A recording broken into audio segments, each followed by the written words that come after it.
This video is part 4 of this series on the Dizzy Glue Up Jigs. In videos 2 and 3 of this series, we described how to produce these Dizzy Glue Up Jigs. In this video, I'll demonstrate the application of the Dizzy Glue Up Jigs to accurately rotate, align, and glue up laminate disc sets with no slipping or sliding of the disc during the glue up and clamping operations. This will enable the production of multi-layer laminate disc sets with accurate rotation angles between each successive disc layer and give you precision results for your projects. I'll be showing applications for gluing up laminated discs for Dizzy Bowl projects, which require each successive disc layer to be rotated an accurate amount to produce a variety of Dizzy projects, including Dizzy bowls, such as this, Dizzy vases, such as this, in this space, Dizzy eggs, and even Dizzy Bangle bracelets. The Dizzy Glue Up Jig can only be used to align and glue up your laminated layers to produce your sets of laminated discs to make your Dizzy Bowl projects, but it can also be used to align and glue up segmented disc layers. And I'll be demonstrating in this video the gluing up of some segmented disc layers to produce some segmented disc projects. But first, a brief description of the steps in making a Dizzy Bowl.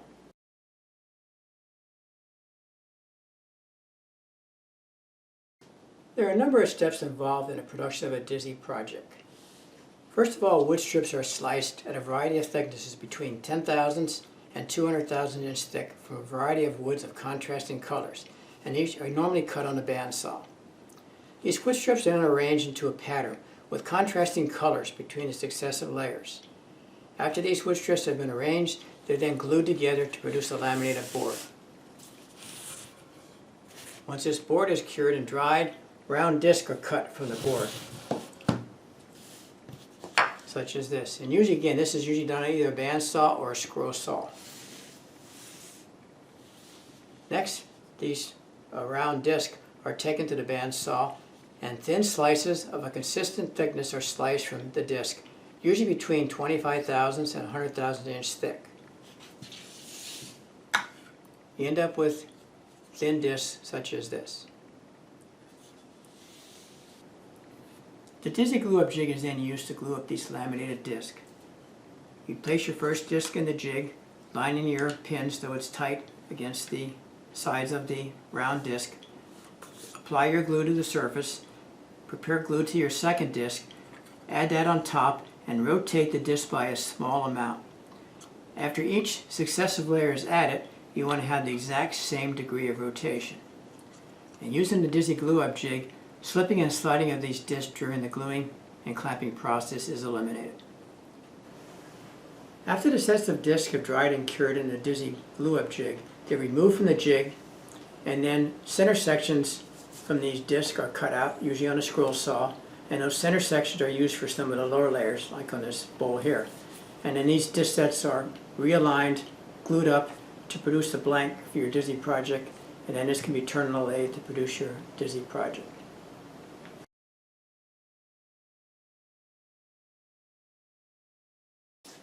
I'm ready to start my first project, and I have a set of 16 discs here. These are laminate discs, all cut from the same disc, and each of these discs is 50 thousandths of an inch thick.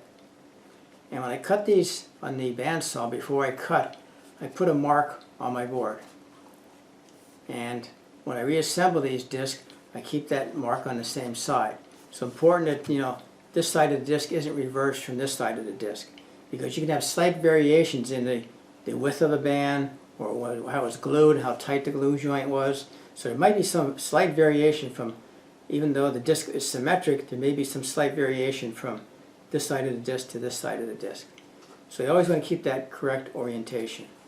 Also, I try and keep the disc in the same order they came off the board on the bandsaw. Again, to eliminate any possible variation in the position of the bands. We're talking about, differences of, a few thousandths of an inch going from one disc to the next. So that a small variation can give you an inconsistent pattern. So try and keep everything aligned. the disc in order that came off the bandsaw, and a correct orientation as far as left and right. So the next thing to do is to put these discs in my glue up jig and rotate each disc a small angle. And I don't do it from this side, I do it from this position. And I usually use a band as a reference. And so maybe let's say this orange band here. I want the edge of this band to be right next to the edge of that band on the next layer. So that gives me an accurate reference going from one layer to the next. I try and get some wider bands in the center of my laminate disc. Again, to use as a pattern.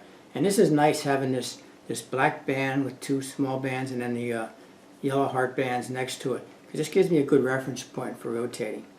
I try and get my rotation angle that my disc eventually will be about a 45-degree angle total. So I've decided what I'm going to do is I'm going to be using this black band here and also even over here as a reference point. And I'll align the left edge with the right edge from the disc going downward.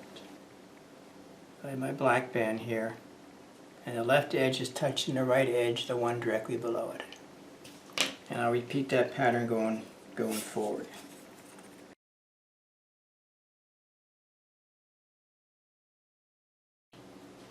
I'm ready for my first project from these laminated discs. And I have 11 discs. And what I've done on these discs, I have my mark from where they were marked before they were cut on the bandsaw. So they're in the correct orientation. And I'm going to use these 11 discs, I said, to make a Bangle bracelet. And I'm going to be using these outer bands as my alignment points. And I am using magnification because it is difficult to see. These parts are pretty small, and I'm looking for very, very small variations in the angle. And I'm using Titebond 3 glue for my glue up. And the reason I'm using the Titebond glues for gluing up is because it has a fast setup time. I know I glued my layers together with epoxy, but for this I want to use a faster setting glue. And I want to make sure I keep my orientation of the disc the same. So what I'll be doing, I'll be taking these discs, I'll be rotating them, putting it in here, putting my glue on, and then keep going back and forth. So I have my jig all set up, and I put a piece of plastic first. And the purpose of this plastic is just to keep glue from getting onto my board and sticking my disc to my MDF. So it just keeps everything off my disc, off my glue jig, and keeps the whole thing cleaner. So I'm ready for my first disc. Rotate it over. And I have my jig aligned, and I'll push these in so they're pretty tight. And I have my orientation right through the center so I can see my rotation here as I'm rotating it. And this disc should have very little movement. Should have slight, should be able to twist it a little bit, but should have no movement, that it keeps it straight as I'm gluing it up. So get those nice and tight. And put my first glue on.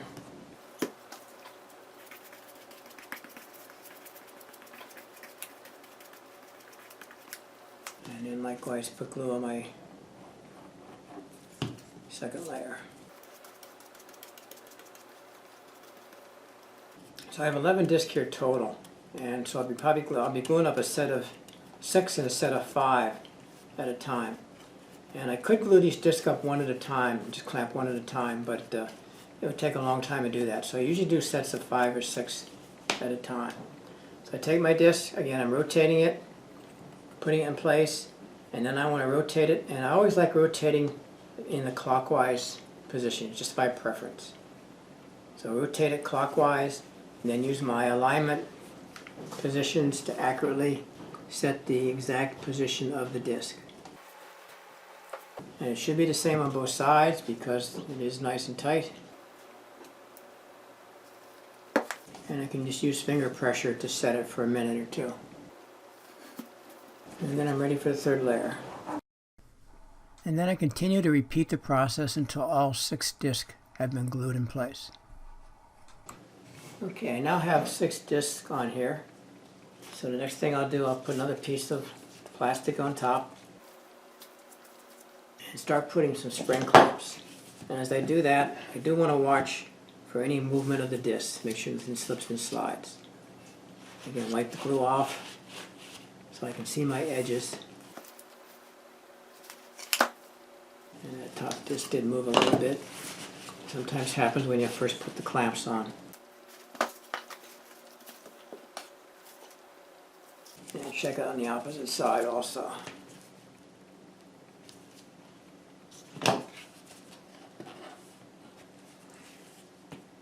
And continue to add clamps.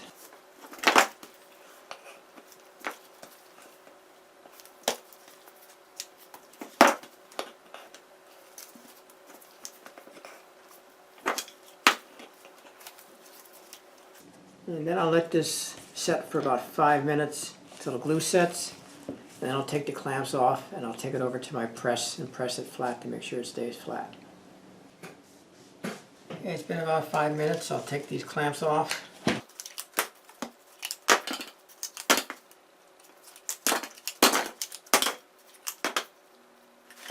Wipe off some of the excess glue, and we'll take this over to my press. I put it in a press and I put a solid block on top, a little bit, almost the size of the disc, and then clamp it in place. And the whole purpose of this is just to make sure the disc stay perfectly flat. Squeeze out any excess glue, and I'll let that set for at least half an hour, maybe an hour before I take it out.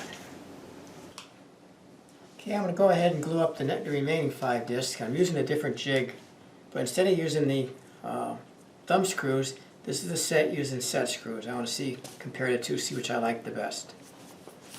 But the same process. So again, adjust my clamps. It's a little more inconvenient, but I think these clamps may hold it actually straighter and tighter.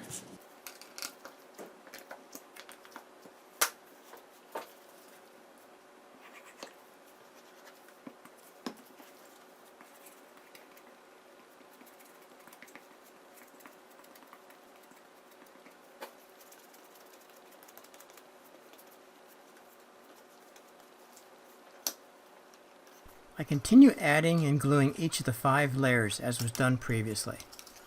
So again, I'll let that dry for 5 minutes, then I'll put it in the press, and then in about, let's say half an hour, hour from now, I'll glue the 2 sets together. Okay, my 2 sets of discs, one of 6 and one of 5, I just took out of the press and took the clamps off and took the plastic pieces off. And I did run these through my wire wheel just to get rid of the excess glue on the surface. And I cleaned these jigs up right away. As soon as you get that glue up before it really sets hard, the better. So I have my 2 sets of discs now. Now I want to glue these 2 sets together. And I want to make sure that I have the correct alignment. So I want to make sure I get my pattern right, and I want to make sure I get my mark on there. As I see that was backwards. So this is the correct angle, the correct orientation. Check both sides. And so now we're ready to glue those 2 sets together. So I put the first one here. Set that there. Tighten up my clamps once again. And I'm going to glue these 2 sets together. And I do make sure that the excess glues off the surface. So I might take a little bit of, just in case some glue ran over the edge.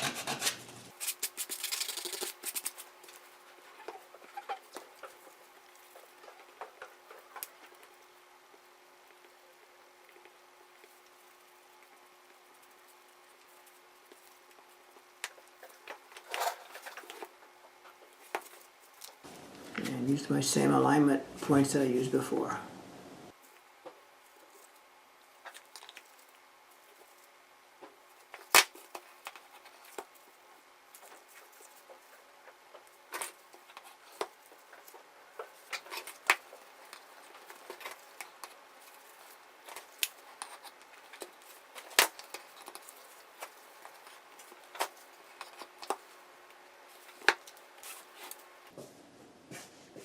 Here's my 11 layers all glued together.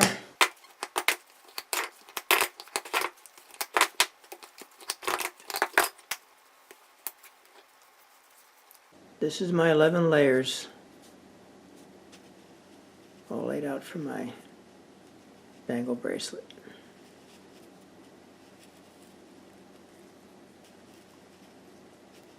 And I did mark a center hole, which I'll take to the scroll saw and cut out, and then I'll turn this on a lathe tomorrow.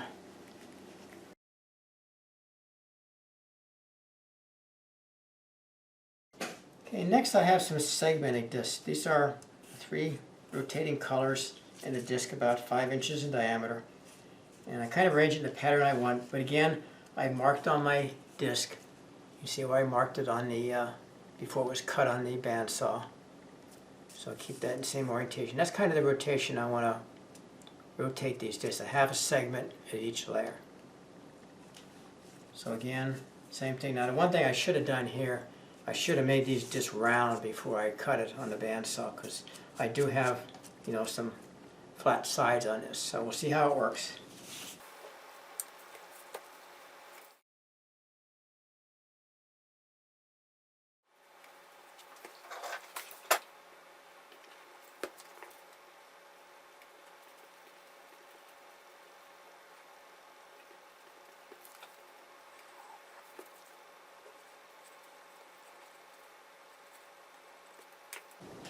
I am using my marked line on here as a reference point. So I'm rotating that disc, that mark there, rotating it. You know, that would be right on line. I want to rotate it a half a segment over. Yeah, these would have been much easier if they were round. And I'm just estimating where it's about half.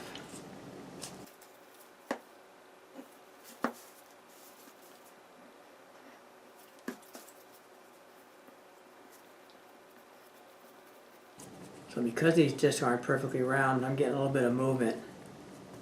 But it's not as critical in this piece because these are pretty big segments. But if they were smaller segments, I'd want them to be round. The process is continued until all 8 layers have been glued and aligned. Seems like when you put that first clamp on, the top disc moves on you.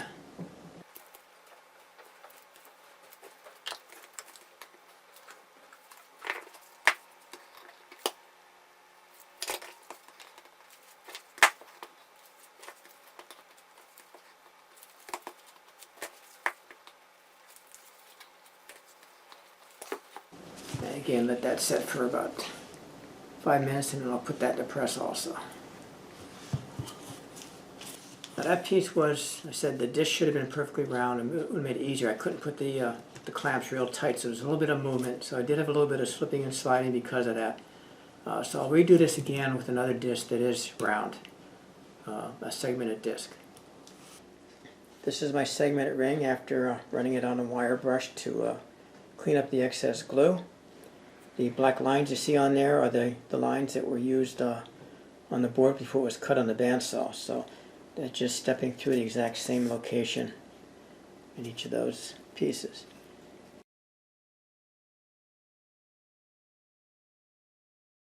Okay, here's another segmented disc. This is 18 discs alternating. Looks like purple heart and cherry wood going to a perfect point in the center. And again, before I cut it on the bandsaw, I did mark the positions on the piece. So I'm going to use that as an alignment process. So again, I'll be rotating each disc a half a segment. So I think putting those marks to my right, now when I flip it, they go on my left.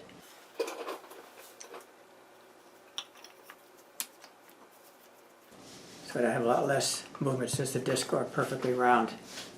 Should make alignment a little bit easier.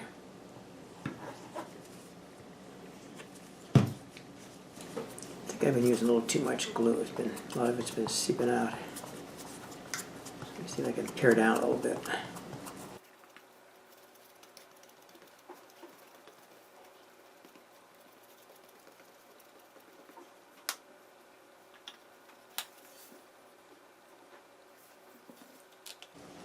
and rotate it half a segment. A little bit of finger pressure to start to set the glue. I don't like too long because I want to keep adding more disc.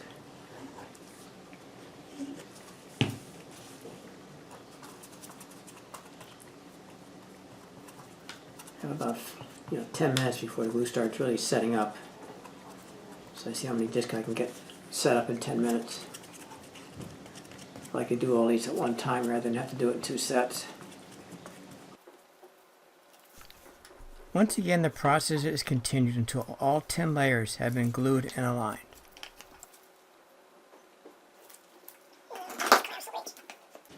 Not quite. I'm going to put this right in the press.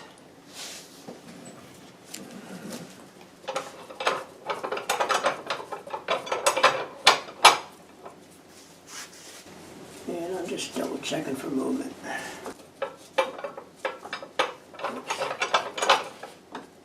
Here too big.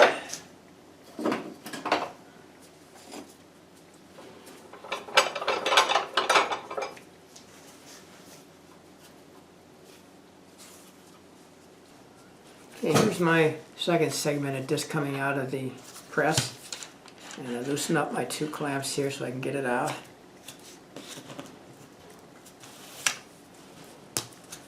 Move my disc. And I do like to clean up my jig as soon as possible, get rid of that glue on there. I can wipe off the excess glue here. Actually, it's pretty steady, so I'll put this on a wire wheel again to clean it up. But you can see how it looks.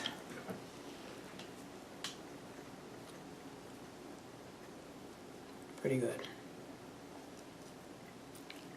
Now, as far as cleaning this jig up, what I usually do is I can just take a chisel first of all, get rid of some of the glue. It's probably easier to take the thumb screw off and just use a rag, wipe off as much as you can.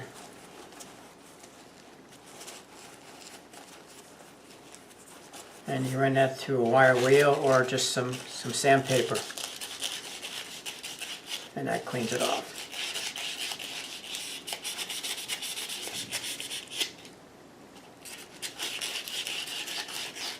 And that's actually good enough now. Put my thumb screw back in. It's best to remove the glue before it has a chance to dry thoroughly.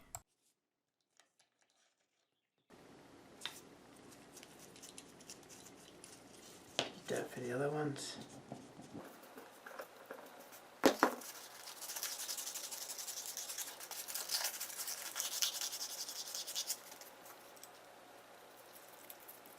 And again, make sure no excess glues on my jig, which is pretty clean. So this is ready for the next project.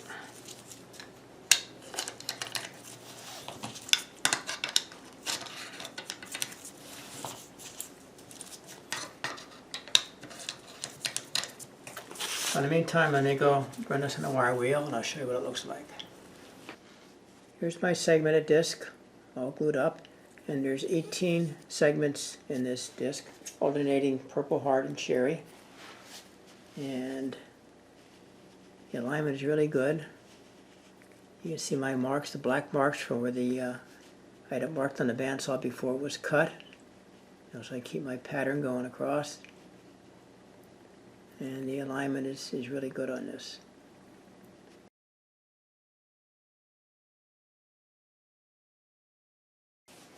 For the last project, I had 5 discs left over of the laminated boards, and I glued those together to give me my Dizzy pattern. And I have some 18 segments of some light colored wood. I'm going to pattern that top and bottom and glue that together, and that'll make another Bangle bracelet. So let me go ahead and glue that up.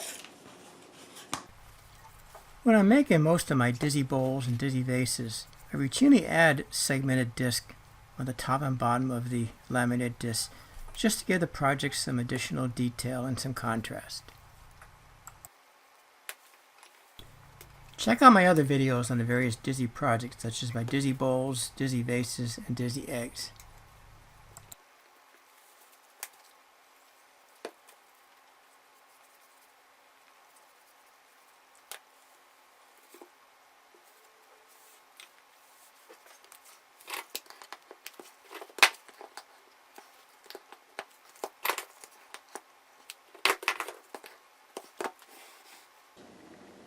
And this is the 5 laminated discs with the 2 segmented discs top and bottom.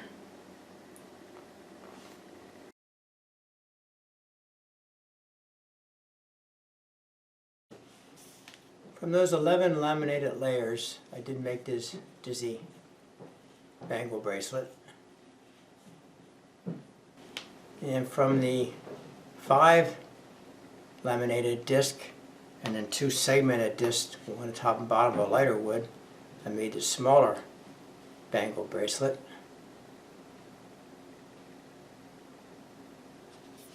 And then from the segmented pieces, which were purple heart and cherry wood, I made this small bowl. And I made this by cutting the center section out of that piece that I glued up at an angle, put it on the bottom, so I made a taller bowl. And I also added 3 rings at the top, 2 wings of a light colored wood, and then a layer of cherry in the middle. And this does need a base yet. I have to make a base for it yet. This concludes this video series and also this video on the Dizzy Glue Up Jigs. And in this latest video I demonstrated using these Dizzy Glue Up Jigs to glue up some laminated discs for your Dizzy bowl projects, and also even gluing up some segmented discs for some segmented disc project. In this video I used 2 versions of the glue up jigs, one using these thumb screws and a second version using these set screws. And I was trying to determine which I like best. And it's still a toss-up, and I'll still be reviewing this going forward, making some additional projects to determine what I really like best. I do like the thumb screws because they're convenient, easy to use. However, my fingers aren't as strong as they used to be, and on one occasion, one of these things slipped as I was gluing it up and trying to realign the disc. The set screws, appear to tighten much tighter and hold the angle brackets more firmly in place. But the inconvenience of using an Allen wrench, to tighten this up, is a little bit of an annoyance. And of course, you're always losing the Allen wrenches someplace else. But it does appear to hold better. So I'll be playing with both of these versions going forward. But right now, I'll be using both of them.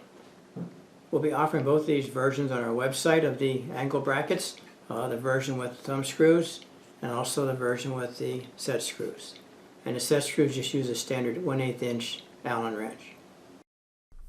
Be sure to watch our other videos on my Dizzy bowls, Dizzy vases, Dizzy eggs, and Dizzy bangle bracelets, and subscribe to our site to receive notices as additional videos are introduced.